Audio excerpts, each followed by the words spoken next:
मोदी सरकार ने लोकसभा में 3 कृषि विधेयकों को पारित किया, जिसको लेकर जबरदस्त विरोध हो रहा है। यहां तक कि बीजेपी के साथ गठबंधन वाली पार्टियां भी इसका विरोध कर रही हैं। सरकार पर किसान विरोधी होने का आरोप लग रहा है और किसान सड़कों पर उतरकर इन विधेयकों का विरोध कर रहे हैं। ऐसे में तीनों विधेयकों क्या हैं और इसका विरोध क्यों किया जा रहा है, आज की वीडियो में हम विस्तार से जानेंगे। तो वीडियो में बने रहें, वीडियो को अंत तक देखें, हमारे चैनल को सब्सक्राइब करें और बेल आइकन पे इसका नाम ना भूलें। जानेंगे सबसे पहले विधेयक के बारे में। कृषि उत्पाद व्यापार एवं वाणिज्य विधेयक 2020 प्रस्तावित कानून का उद्देश्य किसानों को अपने उत्पाद notify agriculture produce marketing committee APMC यानी तय मंडियों से बाहर बेचने की छूट देना है। इसका लक्ष्य किसानों को उनके उपज के लिए प्रतिस्पर्धी वैकल्पिक व्यापार माध्यम से लाभकारी मूल्य उपलब्ध कराना है। इस कानून के तहत किसानों से उनकी उपज की बिक्री पर कोई फीस नहीं ली जाएगी। यह किसानों के लिए विकल्प उपलब्ध कराएगा और उनकी उपज बेचने पर आने वाली लागत को भी कम करेगा। उन्हें बेहतर मूल्य दिलाने में मदद करेगा। इससे जहां ज्यादा उत्पादन हुआ है उन क्षेत्र के किसान कमी वाले दूसरे प्रदेश में अपनी कृषि उपज बेचकर बेहतर दाम प्राप्त कर सकेंगे। अब जानते हैं दूसरे किसान अनुबंधक विधेयक के बारे में। मूल्य आश्वासन अन्य कृषि सेवा पर किसान अनुबंध विधेयक 2020। इस प्रस्तावित कानून के तहत किसानों को उनकी होने वाली कृषि उत्पादकों को पहले से तय दाम पर बेचने के लिए कृषि व्यवसायी फर्मों, प्रोसेसर, थोक विक्रेता, निर्यातक या बड़े खुदरा विक्रेताओं के साथ अनुबंध करने का अधिकार मिलेगा।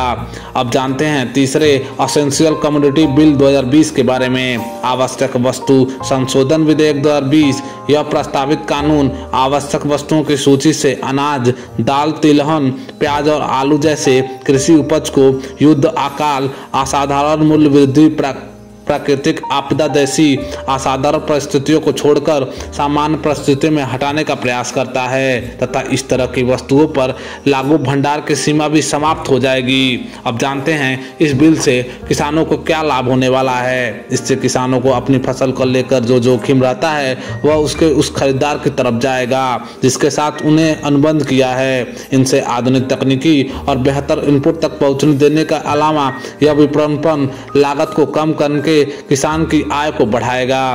अब जानते हैं कि नए बिल का विरोध क्यों हो रहा है। किसान संगठनों का आरोप है कि नए कानून के कर कृषि क्षेत्र पूंजीपतियों के हाथों में चला जाएगा, जिसका नुकसान किसानों को होगा क्योंकि सरकार अकाल, युद्ध और प्राकृतिक आपदा जैसी अन्य समय पर न्यूनतम मूल्य निर्धारित करेगी, जैसे कोरोना काल में सैनिटाइजर और मास्क पे लगाया था।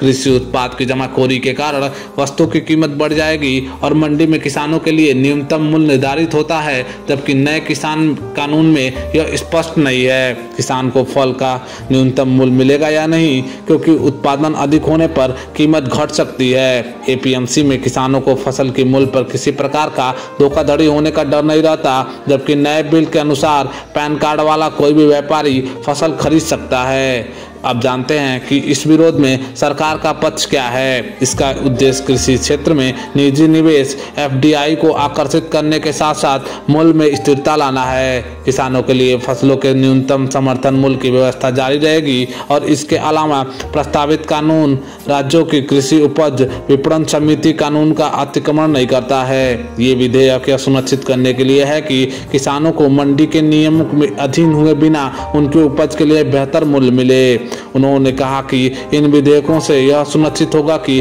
किसानों को उनके उपज का बेहतर दाम मिले और इससे प्रतिस्पर्धा बढ़ेगी और निजी निवेश के साथ ही कृषि क्षेत्र अवसंरचना का विकास होगा और रोजगार के अवसर भी प्राप्त होंगे।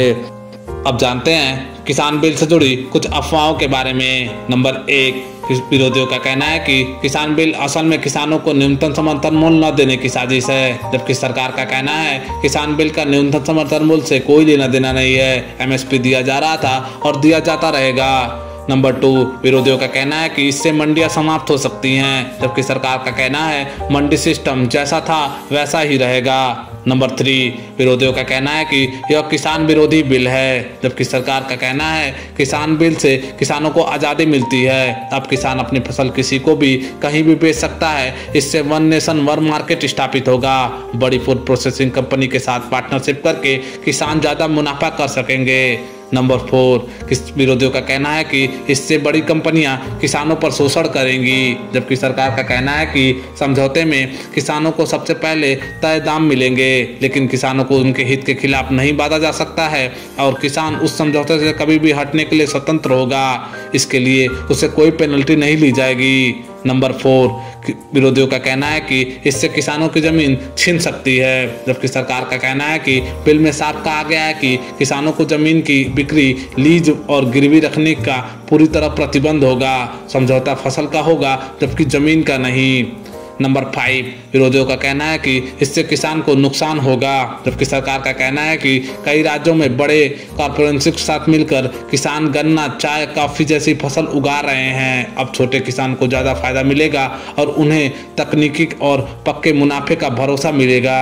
ये थी किसान बिल से जुड़ी सारी जानकारी। आप किसान बिल के समर्थन में हैं या नहीं हैं, आप कमेंट सेक्शन में हमें जरूर बताएं। उम्मीद करता हूँ आपको वीडियो पसंद आई होगी। ऐसे और भी इंटरेस्टिंग वीडियो के लिए हमारे चैनल को सब्सक्राइब करें, वीडियो को लाइक करें और बेल आइकन प्रेस करना ना भूलें।